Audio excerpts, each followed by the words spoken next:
Hey everyone, welcome to another MLM dumpster fire. Today we're back for yet another top MLM fails video. Today we only have two videos because one of them is really long and one of them is John Melton, my boy. We're back watching John. I know, I'm sorry. I know we watched a video from him last week, but I found this one where he is interviewing Rob. I covered Rob a few years ago in multiple videos. He wrote a book about cold message. Like it was a book full of cold messages, like templates for cold messaging people. I saw this interview and I was like, I haven't seen Rob in a while, so it's time to talk about him for a while. Before we get into the video, don't forget to click the like and subscribe button if you'd like to support my channel. That's a nice free way to do that. And as always, big shout out to my channel members. Thank you guys for being here. Let's start with Eric's video. I'll never forget. So day one, I joined and I thought, I don't know if I'm gonna be any good at this. I had this lady reach out to me to try to sell her products, and which I really wasn't interested in, just being honest. But I turned around and I said, oh, hey, that's great. I actually just joined a company too. She said, oh, great. What company? So we start talking. She ends up that night buying $300 of products from me. And then it was kind of like, oh, okay, that wasn't so bad. Like all I did was have this conversation with her. And then about 6 weeks in, again, wasn't team building. I had a lady reach out. Didn't really know her that well, but she had been following a little bit of what I was doing on Facebook.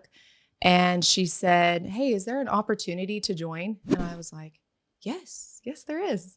So I always kind of look at those as my little God winks, because I feel like those were the things that gave me that boost of confidence to go, okay, this isn't so bad. Maybe I can do this. Just breathe. Yeah, like started to give me confidence in the business that I don't actually have to be direct and sell anything. I just have to connect with people and have conversations. Her name is Christine Vance. What MLM company is she in, I wonder? Because I don't know who she is, but she looks familiar. Oh, would you look at that? Of course, she provides online courses. She's got over 100,000 followers on Instagram. She has a website. It's called Fancy Vance. It says, Christine is one of the leading experts in brand and revenue growth on social media. She is a top seller and recruiter worldwide with millions in personal sales and thousands of personal recruits. She has built several multi-million-dollar teams and has built a strong six-figure following. Well, she's got her own thing, like her own podcast, I think, and I don't think she does MLM that much anymore. She's selling courses and coaching, of course. Oh my god, it's called Advanced Academy. All right. Yeah, I don't know if she's still working the MLM biz. This is the usual thing. We've heard this so many times. They try to present it as it's so easy. You just have to share. Excuse my squeaky chair. There's nothing I can do about it. It's so easy. You just have to share on Facebook and whatnot. And she mentioned like 2 people ask her to join. And two people is not nearly enough for you to make an income or profit in an MLM. I really dislike when these top MLM leaders act like it's so easy. You just have to share it with. But like think of it, if you have a small following on social media who is mostly your family and friends, you keep sharing about the products and the opportunity over and over and over again, they're gonna get bored of hearing about it. You have to grow your social media to be able to reach new people and hope for the best that you're gonna be able to keep recruiting, but whatever. Typical BS in my opinion from a top leader, but let's just get into John and Rob's video about recruiting. How many of us are starting to realize we need to step it up and mess it up when it comes to all things recruiting, because that's how you create leverage? I mean, I want you to think about this for a second, those of you watching. Someone recruited me 22 years ago. Someone recruited Rob. If you just understand the power in leverage and residual income, like you would be talking to everybody about this opportunity, whatever opportunity you're in, whatever company you're a part of, right? This is a generic conversation. Doesn't matter what company you're in. Recruiting is a major key to financial freedom. If you sell a lot of product, that's awesome. The problem is that's like a job, right? Only you can sell so much product. But when you enroll other people, when you start recruiting, you build leverage for yourself.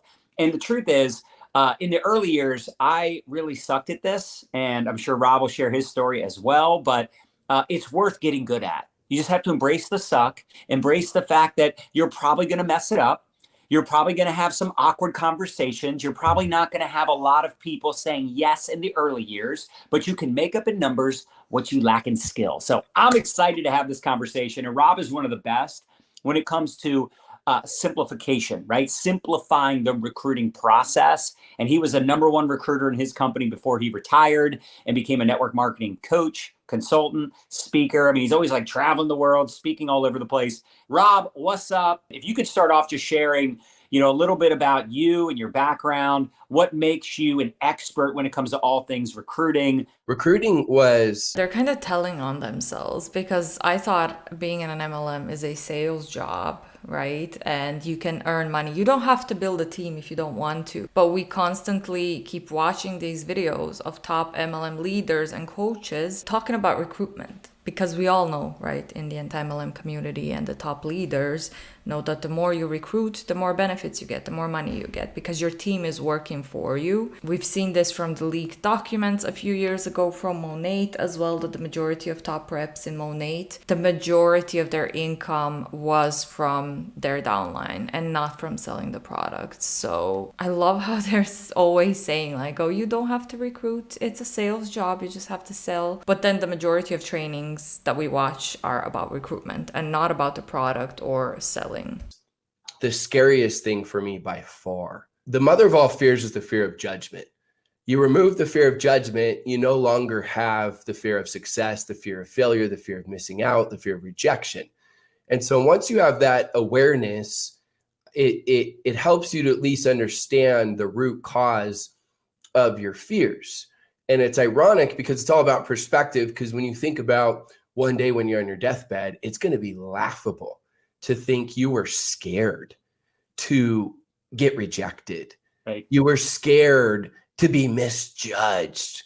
I mean, that's just what people do. So it took a little bit of perspective, and I will admit this. I can agree with that. Like one day when you're on your deathbed, it's gonna be laughable and you're probably gonna, well, I don't know what people think about when they're on their deathbed, but it does put into perspective that like the little things, a lot of the little things that are giving us anxiety or making us nervous and stuff like that, like other people's opinions and stuff, it doesn't really matter at the end of the day, right? If they're not your loved ones, your close ones, you don't really care what some random lady, neighbor thinks about you or what she's gonna say about you. That's true. But using that to say, well, you shouldn't be scared and you should try to recruit everyone in your MLM. You can also say that one day when you're in your deathbed, it's going to be laughable that you were a part of a product-based pyramid scheme and that you wasted time and money and you were annoying people to join your team when you weren't profiting and you were faking success because you were so desperate and trying to recruit other people. You can also say that that'd be laughable to you on your deathbed. Probably not for them because they earned a lot of money in their MLMs and as MLM coaches, but for the majority of people at the bottom, for 99% of people who are at the bottom, they never make any profit, they barely manage to recruit anyone, and most of them are gonna hopefully quit as soon as possible. It's gonna be laughable for them probably as well. Hey, remember that time when I was in pyramid scheming?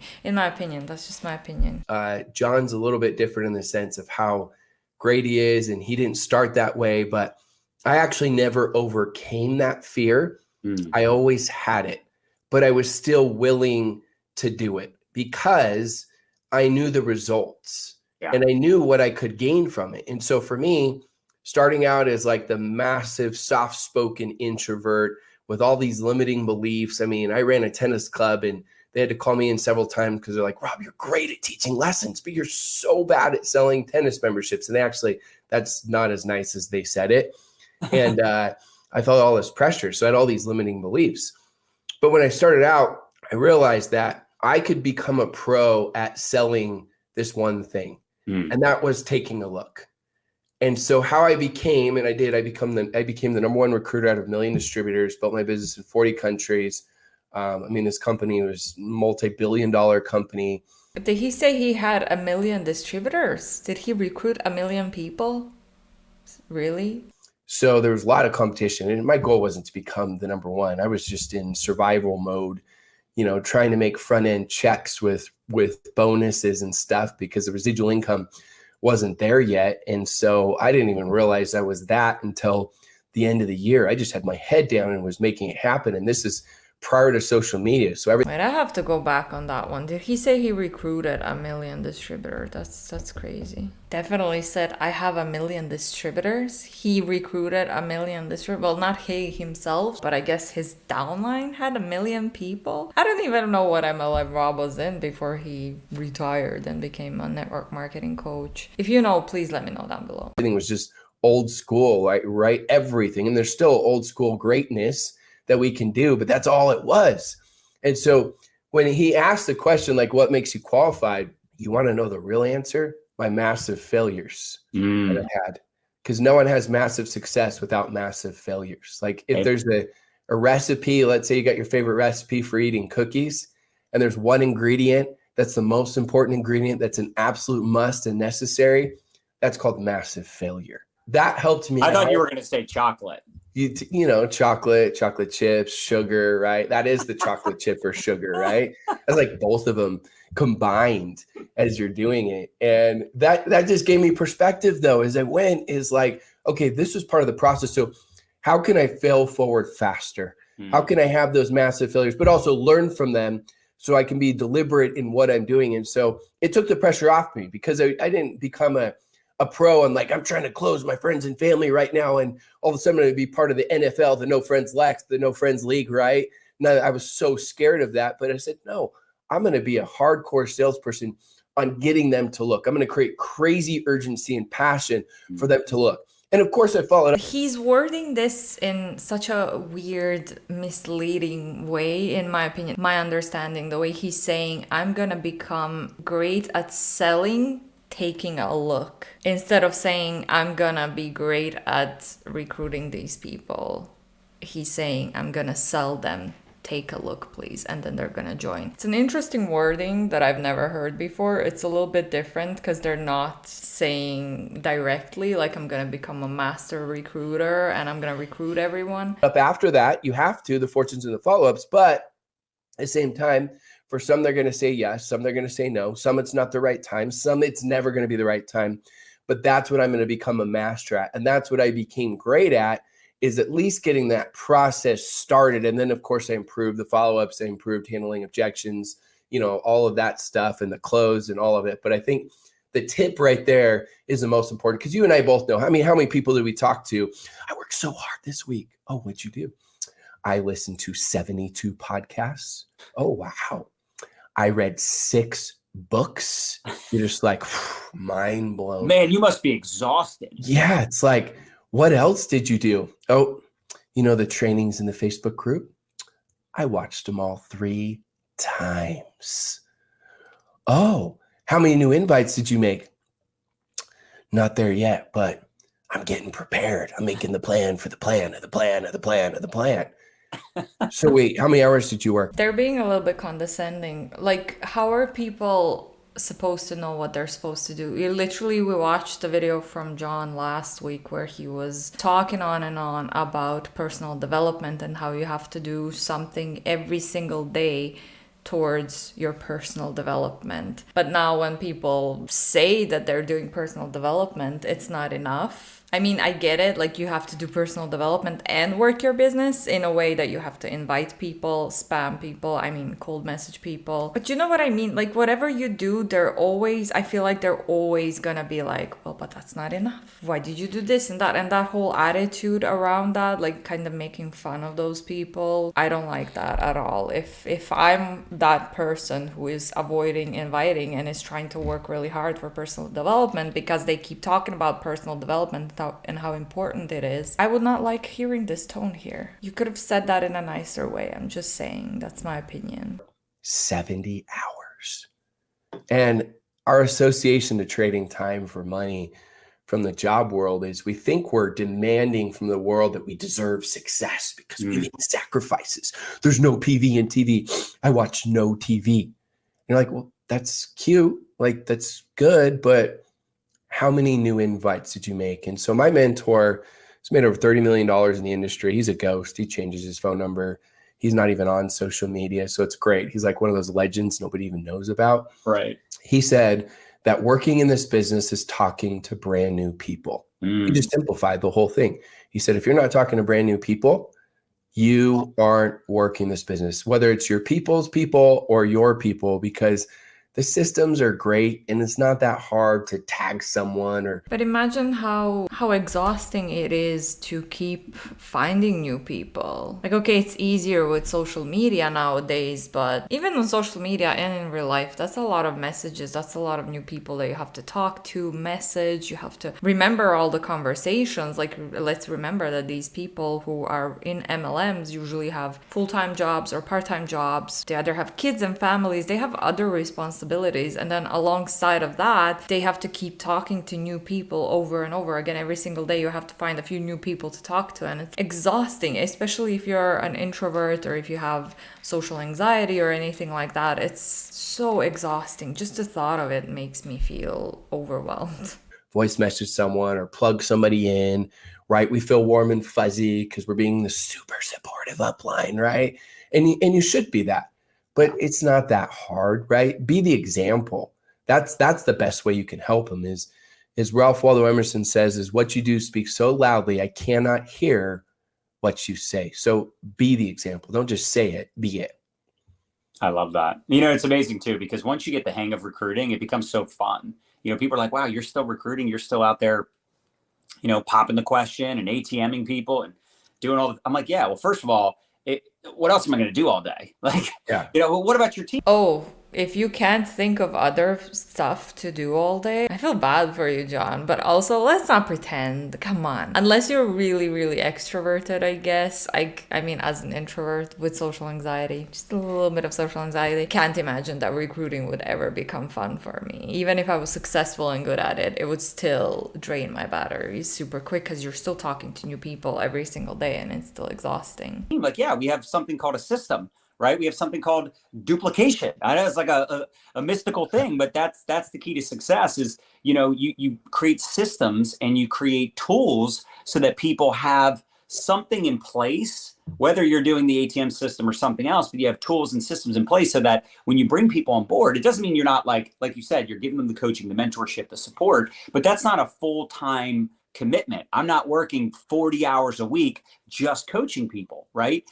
Like, even for those of you that are like, man, I only have a few hours a week to work my business, but you need to do the intentional work, right? You need to be very proactive in your reach outs. And I think the TikTok, you know, short form video era that we're in right now, and especially over the last couple of years with COVID and also, I've noticed that John keeps mentioning that you need to work 40 hours a week and that he works 40-ish hours a week, even though he's successful. I don't know how much money he's earned in MLM and as a coach, probably quite a lot. But he still says, like, you have to work 40 hours a week and that he works a lot. It's his full-time gig, right? So that's interesting because mostly, I'm not saying John here, but mostly when people try to recruit other people, when they present the opportunity, they're gonna say time freedom and financial freedom. But they always talk crap about working a 9 to 5 and working 40 hours a week. But he keeps saying that you have to work, it has to be a full-time gig and you have to work 40 hours a week if you want to be successful. So it's interesting, like, where is the time freedom then if you still have to work 40 hours a week? According to that,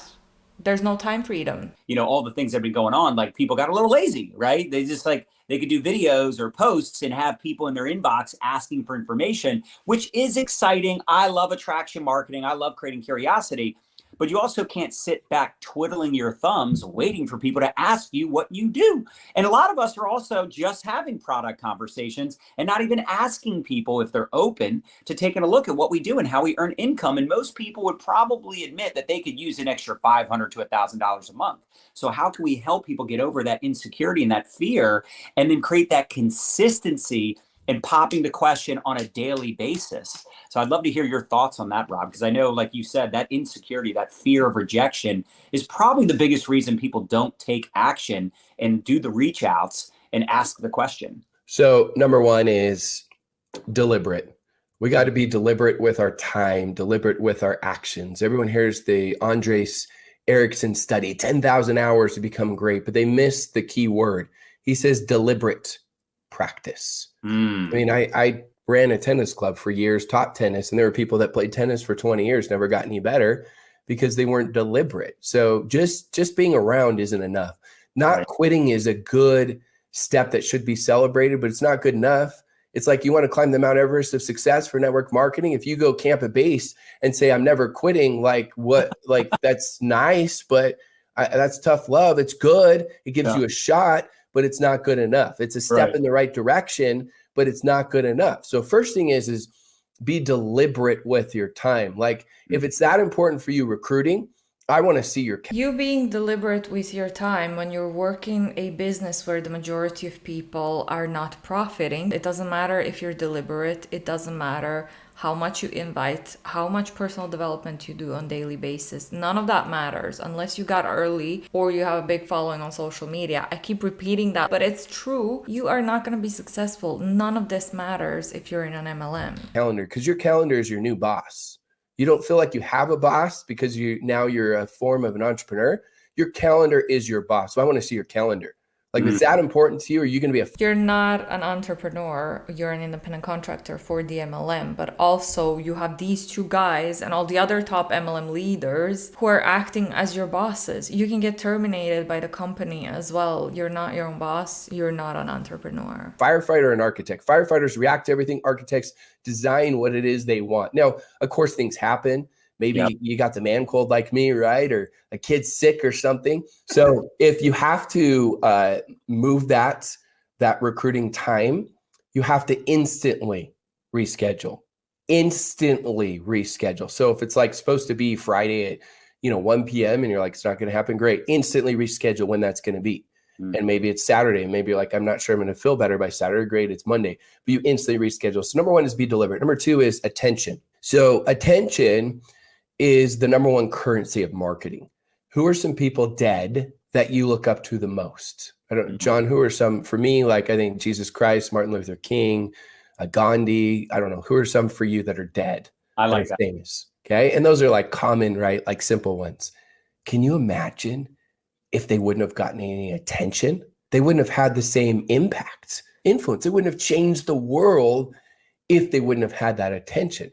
Right. But then I know there's the people that you can't stand. Like think of the most annoying person on social media. Your association doesn't have to be that. What you have to do is create a reassociation of the key is attention with the right intention. Did he just compare being in an MLM to Gandhi? Okay, well, let's roll with it, eh? And then you do your best and you F the rest. The F stands for forget, just to be clear. So you do your best and you F the rest. Like people are going to judge you no matter what. Like that's just what people do. Number two, attention. We got deliberate. We got attention. And then here's the third one. That's the big one. And I know you're big on this, John, is blitzes. You could do a social media blitz where you're going on a live blitz. You're going on a real blitz. You're going on a story blitz. You're going on the Money's in Messenger blitz where you send out non-business related conversations. I mean, I've done this. I did this even before I was using social media where I would send over 300 non-business related messages, not fake chit chat. It's just being a good human being. Be a networker first and a network marketer second. Go on a blitz where it's just new invites and that's all you do is your new invites, whether it's customers or going all out for business builders, or maybe Are you a good human being if you're sending 300 invites per day? I can't imagine 300 messages a day being genuine because who can do that? That's a full-time job. That's a full-time activity if you're gonna send 300 messages in a day. 300 messages? Don't you get blocked by social media, by Instagram and Facebook if you send out that many messages in a short amount of time? Isn't that a thing? I feel like that's a thing. I know it is for follows, if you follow people and if you like and comment too much. Pretty sure there's a similar rule for DMing and messaging 300 people a day. That's just insane. maybe it's specific to an industry, real estate agents. Maybe it's people that are on your chicken list, right? The big, bad, scary people that have been crazy successful. Guess what? Before I reach out to anyone, I create my reason list, the reasons why they should say yes.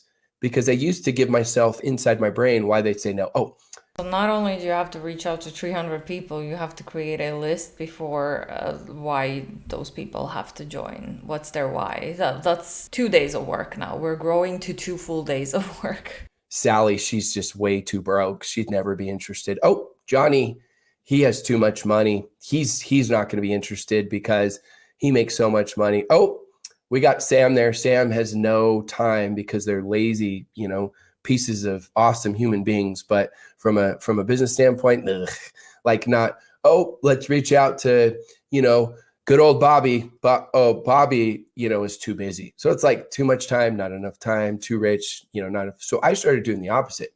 Oh, this person's so rich. They understand leverage. They got massive credibility. They get this. Like they're probably getting hit up all the time. Why not just plug people into this? We can take care of them with a system.